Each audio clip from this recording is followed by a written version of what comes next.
Kristo. King Junior, I don't know King Jim. Naona ni King Jim huyo. Mungu anakwenda kubariki kazi ya mikono yako. Na unaulizia habari ya Simba kama itapita.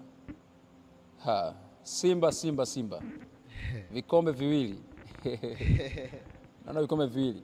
Sasa kuna hatari ya timu ya Simba kuweza kutolewa kisheria. Remember that word. Wow. Huyo wao amesema wao manake ni Yanga. Anafurahia Simba watoke.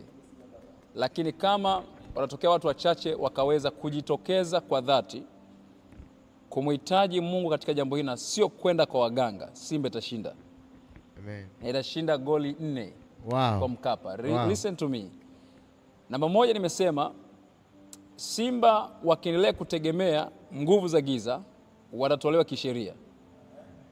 Ila pakitokea mtu akajitokeza kwa dhati akamtafuta Mungu. Yes. Kwa dhati. Simba itashinda goli 4. Wow. Kwa Mkapa. Sasa sijui ni msemaji wa Simba au nafasi gani kwa Simba.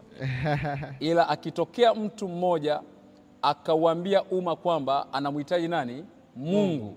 Na sio mganga wa Simba. Mungu atapindua meza. Wow. Na Simba itashinda magoli mangapi? 4 hapo kwa Mkapa hapo. Ila wasipojitokeza, something will happen.